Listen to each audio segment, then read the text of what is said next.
Good morning. This is John from the Springs Mennonite Church. And I'm here again today, the last day of this week.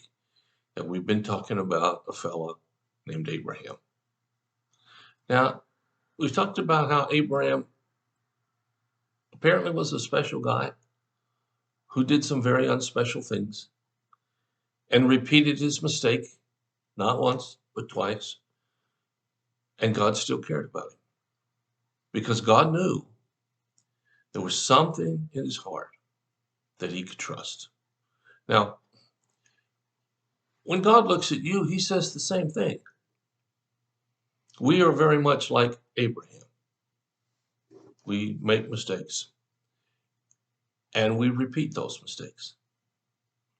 And maybe we feel guilty about those mistakes, but the guilt isn't strong enough to keep us from doing it again.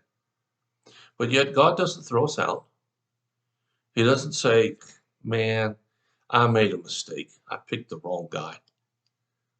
No, he just keeps following us and keeps walking with us and keeps hoping that we'll clear the next hurdle better than the last one. So today I want to read about the last hurdle that Abraham has to climb over. It's a really big one. It starts in 22nd chapter of the book of Genesis, and it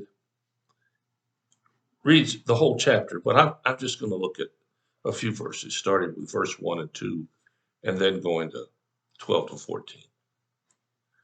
Sometime later, God tested Abraham's faith. Abraham, God called. Yes, he said, here I am. Take your son, your only son, yes, Isaac, whom you love so much, and go to the land of Moriah. Go and sacrifice him as a burnt offering on one of the mountains, which I will show you. Well, let's stop there a second. Isaac is the promised kid, the one that took so long to come, the one for whom very difficult things happened before he came. And he came when Abraham and Sarah were both old. He's the last chance for this blessing of God to survive. And so one day, which I must admit, doesn't make any sense to me. God said he's going to test him. He said, Abraham, I want you to take this son Isaac, and I want you to go offer him as a burnt sacrifice.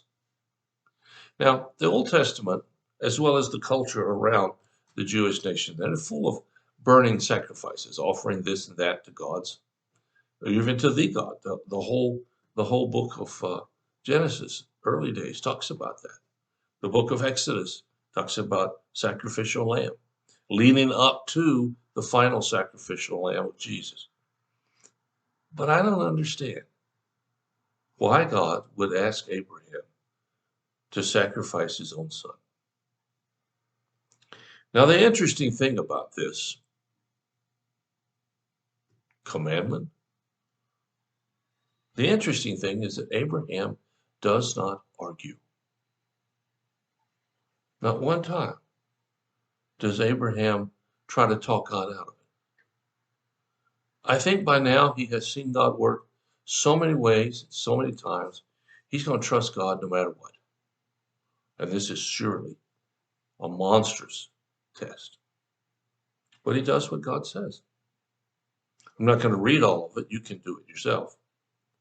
But he even goes so far as to put up sticks for the fire and tie his own son up and put him on the sticks. Now, the scripture doesn't tell us, but at that point, Isaac had to have known what was coming. But he knew that his dad trusted God. And I think he learned how to trust God through his dad's example. And Isaac later became a great man of God himself. But he ties him up and he's ready to start the fire. And here's what happens. Verse 12. God says, Abraham. Abraham says, yes, here I am. He says, don't lay a hand on the boy. Do not harm him in any way, for now I know that you truly fear God. You have not withheld from me even your son, your only son. Then Abraham looked up and saw a ram caught by its horns in the thicket. He took the ram and sacrificed it as a burnt offering in place of his son. Abraham named the place Yahweh Yireh, which means the Lord will provide. Abraham got to the very last second of trusting God before disaster happened. And he still went through it. He learned something in those years before now. He learned that you could trust God, regardless of what it looked like, regardless of what happened. God is still going to honor his promises and his word. So he carries out this last test. Maybe test isn't the right word. This last event in his learning of how powerful God is. And he goes right to the brink of setting the fire and sacrificing his son. And God says, hey, don't do anything. I know you trust me. And he looks up and there's a ram right in the thicket, already caught. All he's got to do is go get it. And he does that and he offers the ram as a sacrifice instead of his son. And then he names the place God will provide. Well, the one thing we can learn from Abraham's story, the whole story, is that God will provide. It was true of everything that happened with Abraham. And it's true of everything that will happen to you. It's true that wherever you are in life, God will provide what you need to overcome. It's true that whatever your difficulty, God is bigger than that. It's true that if we choose first and foremost to walk with God, he'll take care of the rest. Now, how he does it, at what point does he finally step in? Well, that I can't tell you.